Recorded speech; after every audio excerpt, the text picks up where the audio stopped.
No Limit Hold'em is the same game no matter where it's played, but the players who are playing it really define how it can be so different. Playing in your local casino, playing for $40 tournaments and stuff is a lot different than what we're going to see here, which is a 20K high roller with Alex freaking Foxen and Jorryt van Hoof with 3 remaining. And these guys are on another level, and you're going to see in our analysis that changes things a lot, and it's really interesting. It is fascinating. By the way, the third player in the hand is Joe McKeon, although he folds right away, but still, it's a tough freaking final 3. Now, to get a sense of the chip stacks, because they do matter here, Van Hoof starts with Van Hoof? Yeah, good enough. Good enough, great. Starts with 11 blinds. Foxen is the chip leader with about 55 blinds or so, and McKeon's like 48. 48 blinds? Okay, around 50 blinds, and McKeon's got a little over 30 blinds. So Van Hoof is the clear short stack, and that does matter in this hand too. It absolutely does. It's going to make a huge difference that these guys are early. As you're going to see, you wouldn't expect these types of plays from normal players, no. Right? And that's probably why Ben Page, the GOAT, suggested it on Twitter. He, of course, included a YouTube link and a timestamp because he's no dummy. That's what you got to do if you want to suggest a hand for the breakdown. You know, the other thing Ben Page probably does is play on Nitrogen Sports Poker. Smart guy. I mean, at the end of every month, we've got our special Poker Guys only tournament. You can be part of that. You just got to use the link that we sometimes tweet out on our Twitter feed whenever we put out these videos, and links to these videos. We'll also include a link to that. That gets you in, it lets you play. There's 1,000 buy-ins guaranteed. We usually get like 100 players or so, meaning there's a massive overlay. They also have sports betting, they have casino games. It's good stuff. Bitcoin only, meaning you get your money out in 90 minutes. It's industry standard. It's fantastic, Grant. It's better than industry standard. It's better, it's the industry standard. Yeah. I defy you to come up with a reason not to play. I can't, and that's why you got to do it right now. Use the link that we tweet out. Let's get to the hand. 10-8 on the button. Not good enough for Joe. 10-5 in the small blind for Alex, though. Speak of the devil, Sam Soverell, thanks for joining the Facebook. Thanks for joining the stream. Welcome. Ears must have been burning. We were just talking about you. Sam Soverell, another best bet legend. Going heads up to the flop here in a limped pot. Jorryt with the open ender here, getting short stacked. Might try to make a move on that 60K in the middle.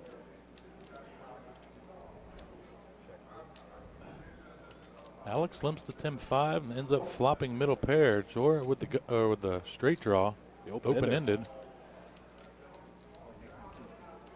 He's got the queen outs too. He's open-ended. All of his queens are good. See if Alex can lead into him here, put some pressure on. Maybe turn club draws, 3s or 7s that we're trying to see a cheap river.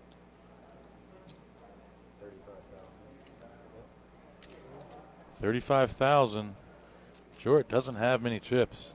I don't even know if he can call and try to get there here. So much of a stack. He is going to make the call. Makes the $35,000 call. River 6, that ain't going to help him. Actually strengthens the value of Alex's hand a little bit. It's very unlikely that Jorryt checks top pair after being checked to on the flop. Now he's using the king as a kicker. Not worried about Jorryt having an ace-5 type hand. Not worried about Jorryt having a 6. He would have bet the flop.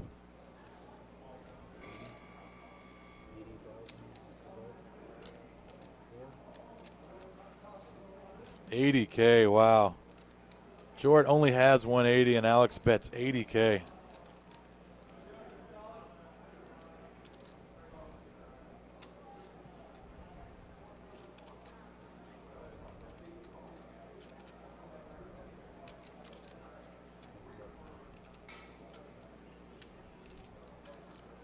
Jorryt painted himself into a corner here. Wow, he's going to make the call. He's going to make the call with queen high. Whoa. Okay. Upon first inspection, this looks like incredibly thin value from Alex Foxen and an incredibly thin call from Jorryt van Hoof. But is that the case, Jonathan? The answer might surprise you. With you just use this one weird trick. Yeah, actually, we're going to examine it. It's possible that that is the case, but it's also possible that it's not based on the situation. Now you're guaranteed to be surprised. Now you better click the link and pay the money for the, I don't know, what are we selling? I'm not sure anymore. Or we'll sell something. The book. Oh, the book. Buy the book. Anyway. So this is something that we've seen from good players happening pre-flop a lot, where Alex Foxen against a 11 big blind stack is limping with just a complete garbage hand. I'm not entirely sure what's going on here, but these guys seem to think this is the right thing to do. All the top players are now doing this. We saw Manik Loser do this as well when there were 5 left in... Multiple times. Yeah. In EPT Barcelona or something One of like those, that. yeah. So, Monte Carlo, that's what it was. So I assume the solver says to do this, and they're all doing it, and it makes sense, and there's value. I don't know if there's a lot... It's surprising. It's not the thing I would really have considered doing, but as we start to get more involved in the hardcore math behind all this stuff, it seems like since all the best players are doing it, there's probably a really good reason. Right, and that's a reason that it might feel like it's profitable for Jorryt to shove a lot of hands here if Foxen's going to be limping 100% of hands. Of course, Foxen's going to end up with aces here some of the time, but that's rare combinatorially, so it's fine. But I guess Jorryt decides that Queen 3 is just not quite in the shoving range, which is understandable. You'd expect any king is a shove, any ace is a shove. Queen 9 is for sure a shove, right? For sure. Yeah, Queen 8 probably a shove too. Queen 3 might just be barely borderline. It's like just bad enough not to shove and just good enough not to shove. Like, it's like, this hand has some showdown value. I could flop okay once in a blue moon if I flop a queen, stuff like you could talk yourself into it. You could. Anyway. And we get to the flop, and we get the 4, 5, 6. So Foxen flops middle pair, and Jorryt flops an open-ender, albeit a bad one. And neither player bets. What's up with that, Jonathan? Okay, well, Foxen, I think, is check raising. You think he's check shoving effectively? I do. That makes a lot of sense here. Give Jorryt a chance to put some money in and then go get him. And if Jorryt hasn't beat, so be it. It's okay. Foxen's the chip leader anyway. Jorryt, I think, checks for a different reason. Jorryt would love to bet this, but he's a little too short to bet it because if he bets it, he probably has to fold if he gets check raised. Unless he shoves, which seems like just a really bad idea. It's too much now. There's 3 blinds in there. Shoving 11 blinds to win 3 is not profitable. You can't do that when you've got queen high. It's a bad idea, I think. And so Jorryt doesn't want to be shoved on, so instead he chooses to take the free card. One of the cool things about taking the free card is it's possible if he does make a straight, it's going to be a little harder for Alex to see it because Alex may think, wouldn't he bet a lot of his draws here? Even though practically, if he takes the extra step back, and he is Alex Foxen, he probably thinks of all these things, he thinks maybe Jorryt isn't betting all his draws here either. Right. All right. So makes sense, at least a little bit of sense. Yeah. We get to the turn, and Foxen starts betting now, which traditionally you might think this is kind of a scary time to bet. The king came, I don't want to get shoved on if I'm Alex Foxen. But if you really think about it, this might be like a super safe bet for Alex. He might be ahead nearly 100% of the time because wouldn't Jorryt bet a 6 on the flop? Yes. Wouldn't Jorryt mostly bet a 5 on the flop if he somehow had a better 5? Usually. Wouldn't he shove a king pre-flop? Yeah. So seems like pretty much 100% of the time Foxen's ahead, right? It really feels like Alex just always has him, unless Jorryt like flopped a straight and is slow playing it.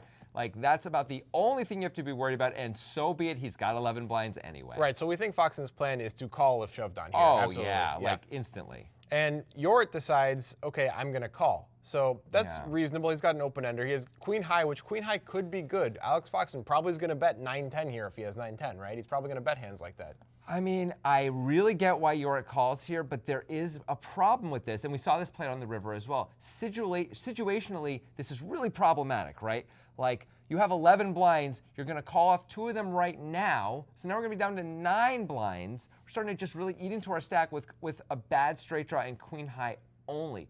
You have to believe queen high is good a fair amount of the time to make this call, otherwise you just can't make it. Well, part of it could be distribution. Jorryt might be thinking the same way that we're thinking. Thinking, okay, I'm shoving all of my kings pre-flop. I'm shoving all of my aces pre-flop. I'm shoving a lot of my better queens pre-flop. This is a queen that not only is a queen, which is near the very top of my distribution because I did not bet the flop, it's also an open-ender. How can I possibly fold this against Alex freaking Foxen? I mean, that really makes a lot of sense, and I think I would ultimately use that logic to find the same call. But man, you don't like it at all, and it sets you up for some weird spots on the river. Right. Speaking of the river, we get there. Oh man, Foxen bets again, and as I said in the beginning, you might think this is a thin value bet, but now that we've talked about it, wouldn't you agree that it's not? Wouldn't you agree that this is a pretty clear slam dunk value bet? This isn't an Oreo thins value bet. This is an Oreo double stuffed bet, Yeah. baby. Who likes It's Oreo big and thick. Thins anyway? No one eats those, but the double stuffing is, well, a little too sugary, quite wonderful. It's delicious. It's delicious. And Just so to be is this clear. bet. And Foxen is an elite player, so he figures it out on the spot and understands that it is so extremely rare that he's behind here. You might as well try to go for value from something like Queen High or whatever Jorryt can show up with, right?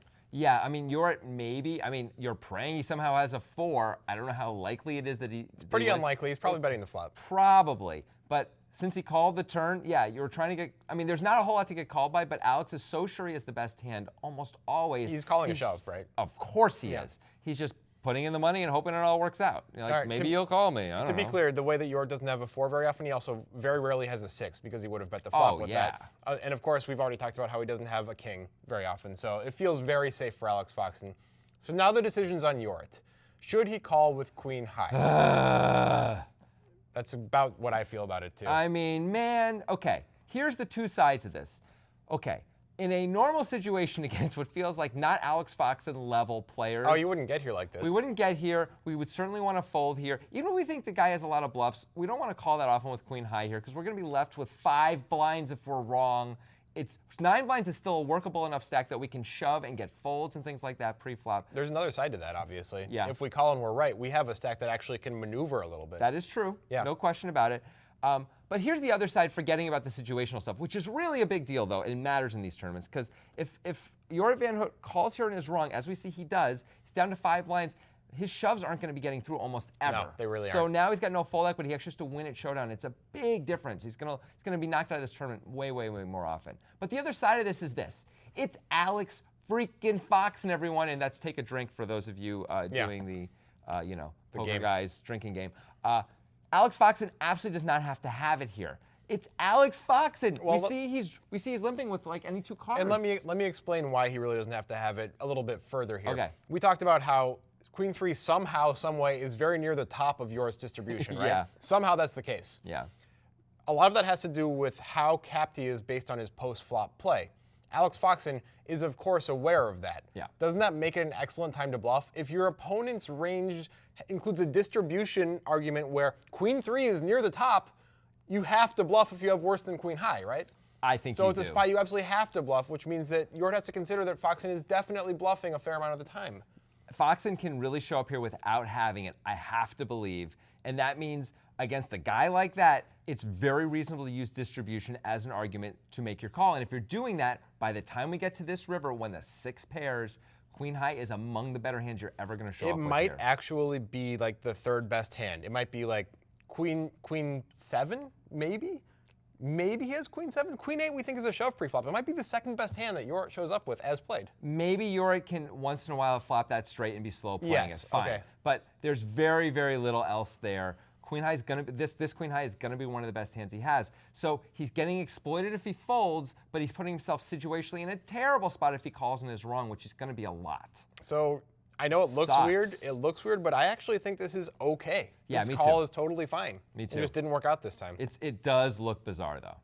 Okay, this is just battle of like Godzilla versus Mothra. Like these are the best of the best. Although I think actually Godzilla and Mothra date.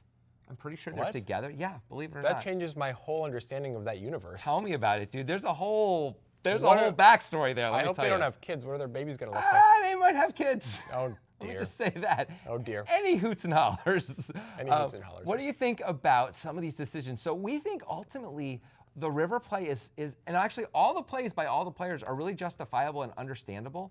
But man, it is like pretty out there. Do you guys agree with us and agree with the plays that these players make? Do you think Van Hoof should be calling on the river? Do you think he should be betting the flop? Do you think he should be raising all in on the turn or even folding the turn with his 11 blind stack there? These are some tough spots. Do you think maybe even Alex Foxen should be going for more than what he goes for on the river? Maybe move him in on the river. These are all possibilities. Let us know in the comments what you think. Also, check out Elite Plays. We think these are elite players making elite plays here. So we have a playlist of elite plays. There's a lot of really fun hands on there. Oh, man. Check it out right up there. So many great hands. Got to check that out. You want to find another place with elite plays? It's our book, How Can He Fold? Incredible Poker Hands, broken down decision by decision. We wrote it. It's got 37 hands. It's us having a back and forth conversation about all the different plays and all the different decision points in the hand. It's funny. It's fun. It's relatively short. It's good. It's a good book. Click the link in the description. that's where we got the book for you. You got to get that book. It's a great gift. It is. Also, our podcast is great, the Breakdown Poker Podcast with the Poker Guys. Check that out. Man, do we have a lot of poker media for you these days. We do. Speaking of poker media, if you like this video, make sure you give us a like and please subscribe to our YouTube channel.